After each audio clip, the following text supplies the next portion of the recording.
Good morning, ladies and gentlemen. Thank you for joining us once again for another episode of PLA with myself, Nick from SSLR, and Bruno from Bruno Simao Attorneys.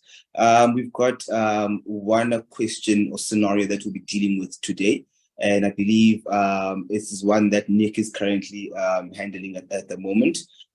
Just a very brief three-liner for me, if not two-liner. I'll just really just give a skeleton, then Nick can dive into it, and Bruno can tell us what he thinks as well. So in short, it's basically got to do with a liquidation slash sequestration. And then the person being liquidated or sequestrated is actually an attorney. And as it stands right now, there's a property that's involved, and the attorney is preventing people from obviously viewing the property or the house. Therefore, now the house, it's making it very difficult for the house to be sold, obviously. And then the question then becomes, can then an application for eviction be brought in this instance, or should maybe we look at having a go at interdict and maybe having a look at that option? Nick, maybe you can dive a little bit deeper into it and we can take it from there.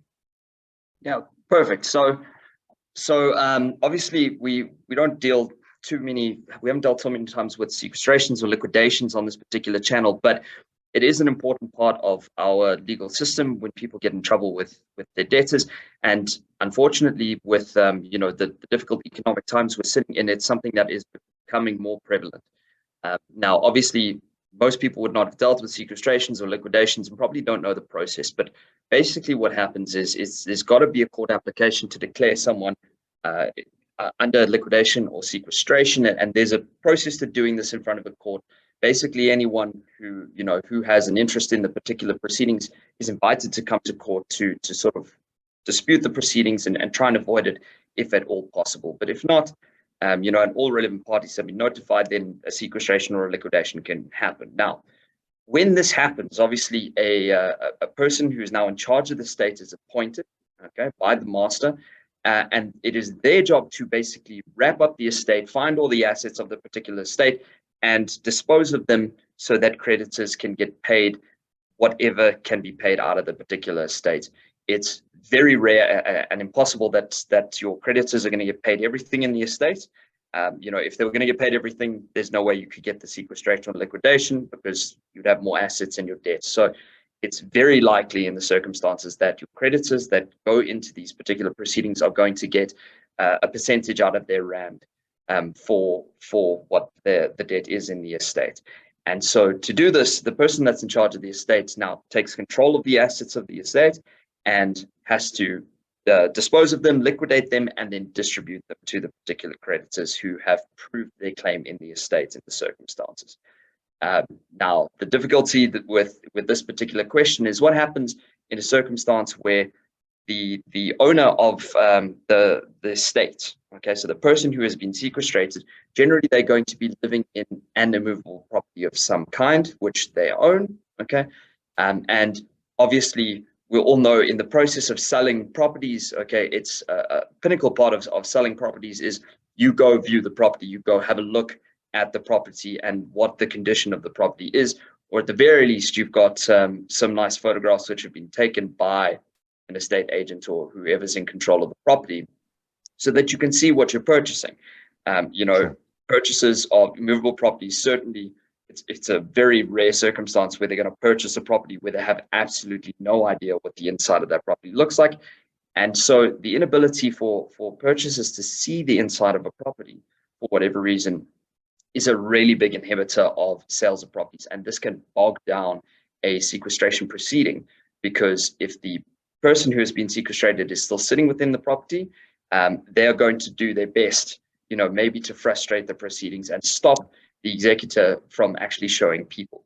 So the question comes, well, what do you do in the circumstances? I know Bruno's got a couple of views and different tactics on this. Indeed. Oh, okay. Well, all right. So it's again, like Nick said, it's actually such an interesting field of law because one would assume obviously that a person in financial difficulties would kind of what's the word? Resign themselves to the fact that they need to pay off their debts, and there's certain things that need to be done. One assumes this, but it's far from the case. So a lot of the experiences I've had with insolvencies and sequestrations have actually been very negative. As an attorney, obviously you get 10% of the 100%. So 90% goes well, you only get the 10% difficulties that clients experience. But out of that 10%, you typically tend to experience people that even if they sequestrated themselves, and we don't need to go into detail over this, but I mean, there's ways where a person can do it to themselves versus forms court processes where it's done to them. So you can be declared insolvent by somebody else, or you can declare yourself insolvent. But now let's deal with the property and people on the property. So now the insolvent is on the property. The insolvent is making life difficult. So Nick mentioned at a point, there are different options. So you can go to court and say, listen, guys, I need access to this property. So we used to do this thing called access applications, right? Why access applications are really cool is because they're less intrusive. We speak week after week over evictions, and the reality is evictions have this element of constitutional rights that have to be balanced, and it's housing. So it's not a small constitutional right where it's not that privacy is small, but the court obviously weighs housing a lot greater than privacy. So kicking somebody out of their home, rendering them homeless, if they have children, if they're old, we speak about it week after week. It's not an easy process. So you land up going to court, and it ends up being delayed. The people oppose, the municipality has to get involved. They need to file reports, etc., etc., etc. Our access applications were a lot easier because you go to court and say, listen, guys, give me access to the property. Simple as that. Give me access. And yes, you know what, there's a right we're infringing, but technically speaking, we're actually entitled to this property. We have a right to it because there's liquidators, trustees, whatever you want to call it. There's specific sections in the acts that actually empower them to take control over assets. So if there's movable assets, they're allowed to take control over it. Same as properties. They're entitled to do eviction application. Nothing stops them from doing it. The only reason they don't is because the costs, there's way too many costs. Most of these estates aren't liquid. So the question then comes in, where are we getting the money? We need to sell the property to get the money to do the eviction. So we can't do the eviction before selling the property, right? So what lands up happening in these situations is you might get an access application, which is slightly cheaper. The reason why a liquidator would do this is he finds a little bit of money. He knows he can market it if he can get purchases in the house, but then he tells these purchasers, good for you, but after this is done, the eviction sits on your doorstep, or I'll do the eviction. I don't mind doing it, but there's going to be a certain exchange of funds at some point in the process where I'm going to expect you to actually cover it, but it'll get deducted from the purchase price. You can do whatever agreement you want. There's a whole bunch of ways of skinning that cat because you can contract, right? And some liquidators are open to it, right? So you buy it, do the eviction yourself, which is the case most of the time. You buy it at risk, you buy it at a low value, but then the eviction's your problem. Liquidators walk away with it, walk away from it. But I've had clients, for example, that negotiate and say, cool, I'll pay you top market, but I expect the funds that I contribute, and then you take the risk yourself. But so that's definitely an option. The access application is another way of doing it, and that's just a matter of getting purchases in the house, showing the property, and then saying, cool, this is how we're going to deal with it after the fact. So those are my quick solutions, to when I've experienced those issues, Nick.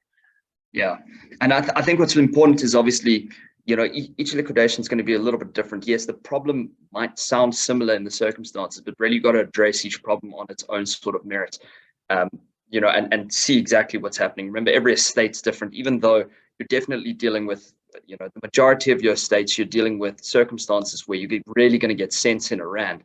And obviously a big thing about bringing the eviction application is the cost is going to fall somewhere, and each little bit you do there is going to bring down the ultimate cent that each individual creditor might receive in the rand. It's an important consideration, but I think what's important is the options are obviously there. And in particular, I know with the client that had approached us, sort of their view was, well, what do we do if the person that's staying in the property is the owner? You know, what can we do against him? Because we always talk about ownership as this sort of ultimate right in a particular property. And it's the strongest right that a person has. But what needs to be remembered is at the point where sequestration falls, that property no longer vests in that particular owner. You know, the law has seen that would be ultimately problematic because you couldn't do anything with the property. And obviously the property moves firstly to the master and then eventually to the appointed liquidators in the circumstances. So you can bring the eviction. Question of whether you do bring the eviction or do you look for an alternate solution in the circumstances, well, it really comes down to the liquidation at hand and what you're dealing with. Yeah, absolutely. Yeah, and the bank sometimes. So just a quick one, but this really depends on the circumstance. So if it's your normal residential property, the banks typically don't want to get involved with that. Yes, they're secured creditors, they've got bonds, but you know they cut their losses and they go, listen, you know, sell it for minimum this amount and let the purchaser take the risk of the eviction. But I've seen with large properties or you know, where the debts are very big or where these guys had credit facilities that are just beyond like a little loan regarding a property. Sometimes the banks actually do have to step in and try figure out how they best realize the asset in order to be able to cover the debt. But this is a completely different conversation. So there are other ways where the creditors even step in and start doing contributions, knowing that I can sell the property now, no one's going to buy it, it's going to be an issue, and I'm going to get whatever 10 bar for it, or I'm going to step in, I'm going to deal with this, I'm going to do the eviction, I'm going to do the access application, I'm going to get, you know, people into the door, but I'm going to be able to sell it for 30 bar. But again, like Nick said, depends on the insolvency, depends on the creditors, depends on the asset. Retail banks are less likely to find that than private, like private equity financiers, private banks, certain like more specialized banks, because they deal with it differently. And it's very difficult to kind of set a tone for how they're going to address it, because each manager would want to deal with it in their own specific way. So yeah, it's just throwing that in there. Perfect. Right. Cool. Yeah. Awesome. Awesome. Thank you, guys. So that deals with that type of question and answer, and hopefully we wishing Nick the best when he's busy handling that one. And that's it for this week. Thank you very much for everybody for joining us, and we'll see you guys again next week. Awesome. Thanks so much, guys. Thanks, guys. Cheers. Yes.